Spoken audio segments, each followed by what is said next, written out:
Feliz de estar trazendo aqui a história do professor Antônio. Vou pedir para ele sentar aqui.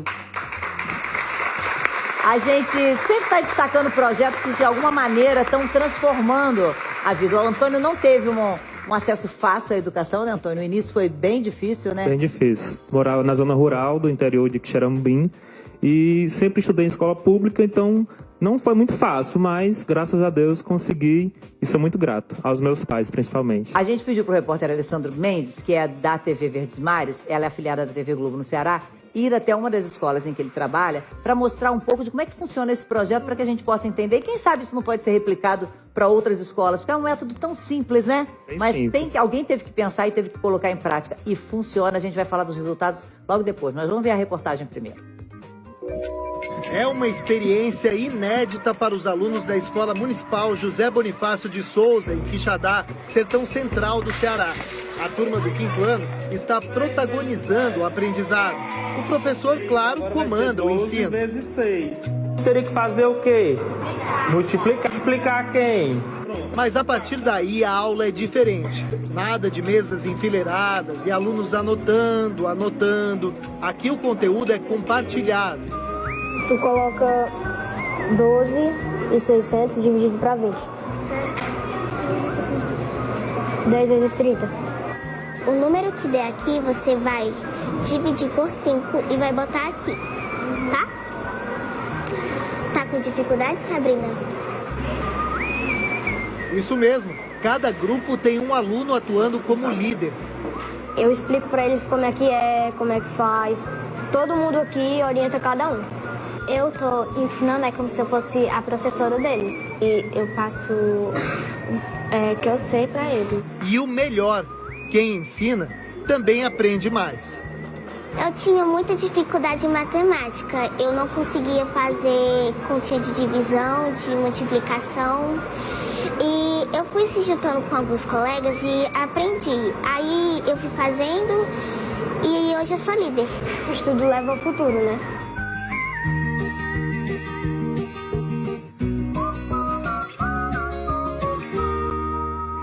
Queria agradecer ao repórter Alessandro Torres, que fez a reportagem. O professor dá aula em duas escolas na periferia, de Quixadá e Quixeramobim. Quixeramobim e Quixadá. Quixadá eu passo o dia inteiro e Quixeramobim à noite. Como é que você notou que havia uma dificuldade de aprendizado? Por isso precisava fazer uma educação que estivesse mais perto das crianças. Isso. Né? Eu conheci a aprendizagem cooperativa no ano de 2014 e comecei a aplicar no ensino médio. E quando eu comecei a trabalhar no ensino fundamental, eu vi que a necessidade de trabalhar na parte da cooperação. Mesmo que ele não tenha essa questão da autonomia, do protagonismo ainda, nessa maturidade, que ainda são crianças de 10, 11 anos. Quinto ano, né? Quinto ano do ensino fundamental. Porém, eles conseguem assimilar essa questão da cooperação, um ajudando o outro.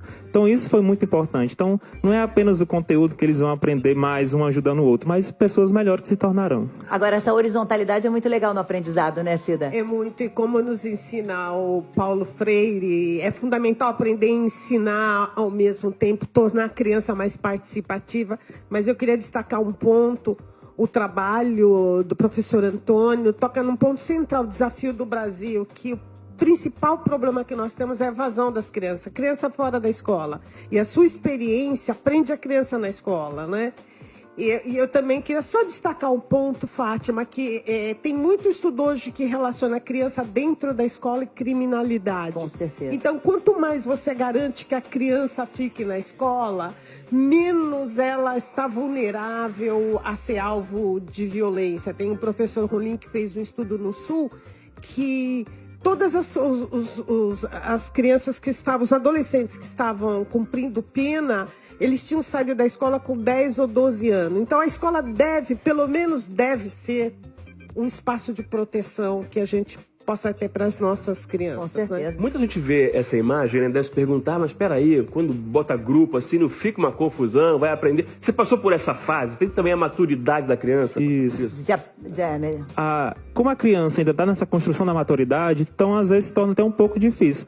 Porém, quando ele consegue compreender o conteúdo, quando ele está aprendendo, então ele não vai se preocupar em conversar com o colega, vai se preocupar em ajudar um ao outro. Né? Então, por isso é importante a cooperação. Que um fica ajudando o outro, então a aula passa bem mais rápido. Já acabou a aula? Já, vamos para a próxima agora. Porque toda criança é curiosa, a criança gosta de aprender. Muitas vezes a escola gosta de ensinar também, né? Essa responsabilidade, né? Vou ensinar, isso é incrível. E tira um pouco da competição entre eles. Também, né? Que é fundamental, né? Eu tenho uma curiosidade. A gente está falando de dentro da sala, né? Eu também já fui professor de escola pública, inclusive nós somos vizinhos, né? Professor de Mombaça, cidades do lado. Inclusive Mombaça. Leva esse homem para dar um exemplo lá também para a escola, para tentar ajudar ainda mais lá dentro. Faço esse apelo. Mas a minha pergunta tem a ver com fora da sala, porque você também está quebrando um paradigma de educação, né? Como que você é recebido também, como que você foi recebido e como é recebido hoje por outros professores, pelos diretores. Uma boa relação. E isso mostra que nós, professores, todo dia estamos lutando para procurar metodologias diferentes para ajudar nossos alunos, né? E com isso, construir uma sociedade mais justa, mais igualitária. E eu me sinto mais responsável por eles, porque fazendo uma forma um pouco diferente.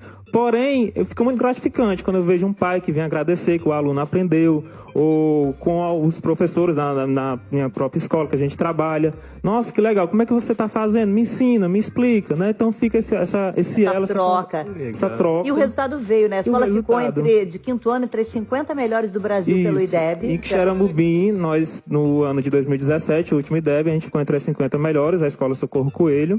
E ficou muito feliz, né? E a gente agora está em Quixadá, também na Escola José Bonifácio, lá no Campo Novo, que a gente também tá aplicando essa mesma metodologia para ver se a gente consegue também alavancar o mesmo. E de onde veio a ideia? Eu conheci a aprendizagem cooperativa em 2014, numa formação que eu fiz pela Secretaria do Estado, junto com a UFC, professor Manuel. Ele nos apresentou para aplicar inicialmente no ensino médio, que eu já trabalhava. Né? Mas você tentou também com crianças menores. Isso, aí eu trabalhei na Escola Humberto Bezerra no ano de 2014. Em 2015 eu passei no primeiro concurso, assumi em Quixeramobim, comecei a trabalhar, e quando foi em 2017 a gente teve esse bom resultado. Em 2016 passei no concurso de Quixadá, assumi agora neste ano. E a gente está lá nessa luta. E eu acho que ele funciona muito bem como um belo exemplo, porque por ter sido aluno de escola pública, por ter 2 graduações, por ter 3 pós-graduações, ele é um exemplo muito próximo para os alunos de que, se eles conseguirem na educação, é possível. Né? Posso só fazer um parênteses, Fátima? Que saiu agora, essa semana, 2 pesquisas muito importantes e tristes, na verdade, do nível da formação do professor no Brasil, principalmente o professor do ensino fundamental, e também do quanto os professores são intimidados no Brasil, né? O professor gasta muito tempo tendo que colocar ordem na sala, mas o que eu queria chamar a atenção é justamente para isso, para a formação dos professores. Ele foi fazer um curso, a partir desse curso, teve essa ideia e mudou a vida dessas crianças. Então a gente precisa cada vez mais investimento na formação de professores, que a gente está com um déficit gigantesco. No Brasil a gente investe 10 vezes menos do que nos países desenvolvidos, e eu acho que isso faz toda a diferença, por isso que a gente tem que tomar muito cuidado com os cortes que estão sendo propostos na educação, inclusive na educação fundamental. Porque eu ia comentar um pouquinho esse aspecto, que tem muita experiência interessante no Brasil, e isso traz uma coisa bonita do país para enfrentar o desafio da educação que a gente tem hoje. Nós fizemos uma pesquisa com 3.000 professores que trabalham, boas experiências para lidar com preconceito em sala de aula, e todos eles dizem que essa estratégia, essa metodologia de trabalhar com o coletivo, a criança, a família, a comunidade, faz toda a diferença. Professor, muito feliz de ter você aqui. Obrigado, tenho certeza que muitas daquelas crianças vão pensar em ser professora a partir da experiência que estão tendo e graças ao contato com você.